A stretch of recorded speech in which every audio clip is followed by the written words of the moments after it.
Okay, let's dive in. You know when you grab something off the grocery shelf, maybe some chips or coffee, Yeah, sure. you check that best by date and you just sort of trust it. Right. Trust that the food inside is still good. Right. You assume it means fresh.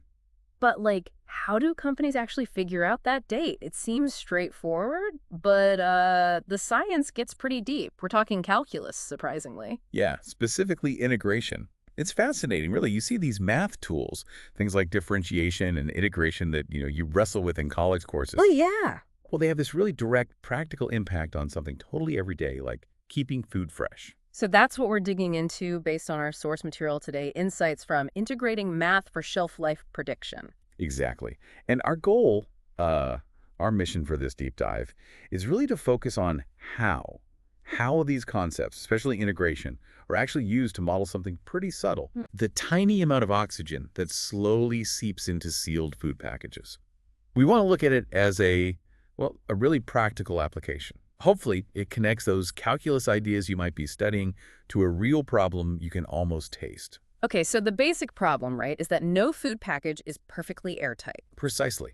No packaging is a truly perfect barrier. Gases can get through, especially oxygen, slipping through the plastic or film over time. And oxygen is the bad guy for food freshness. It's definitely a main culprit, yeah.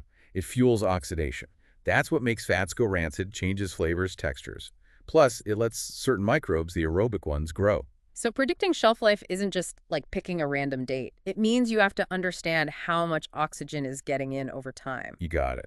You have to understand and actually quantify that oxygen getting in over the whole time it's meant to sit on the shelf. Okay, and that's where the math comes in, calculus. Right. So differentiation, yeah, that's great for understanding the rate of something.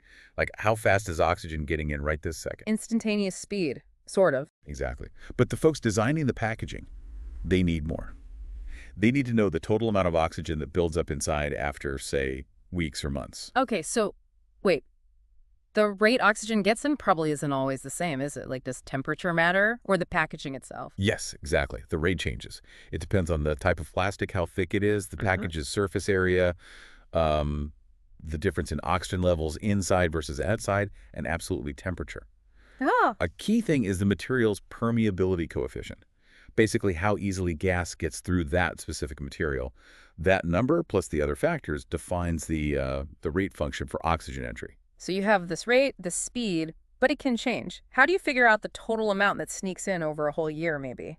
And that is the perfect job for integration. Integration lets us add up or accumulate the effect of that changing rate over time. Accumulate, like filling a bucket drip by drip, even if the drip speed changes. That's a great way to put it. By integrating that oxygen entry rate function, starting from when the package is sealed, all the way to a future point, like the best by date they're considering. You can calculate the total volume. The total volume of oxygen that will have entered by then, yes. And that's not just like a theoretical number. Oh, definitely not. It's a direct input for their shelf life simulations. They take that calculated total oxygen and they compare it.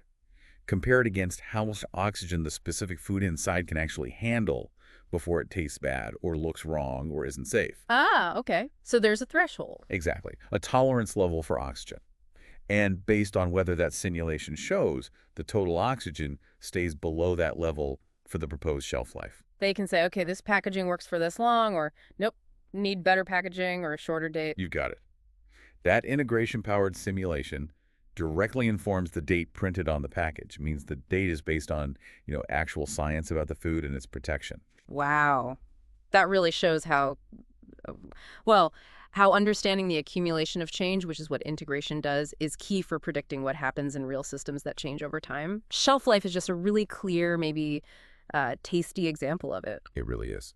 So wrapping this up then, the main takeaway here seems to be that calculus isn't just some abstract thing you learn. Not at all. It gives us essential tools like integration to model what's actually happening in the real world, predicting things like that slow creep of oxygen that decides how long your food is good for. Right. Simulating oxygen entry using integration. Yeah. That's not just theory. It's a standard, applied method the food industry uses to set shelf life for sealed stuff. Sure. Turns complex math into, well, a practical way to ensure quality and safety. That's a pretty powerful connection. Okay, so here's something to think about, maybe mull over later. We see how modeling change over time with integration predicts food freshness. Where else might this idea apply? How could modeling accumulation predict outcomes in other systems you see or use every day, beyond food? What other hidden math might be shaping your world without you even realizing it?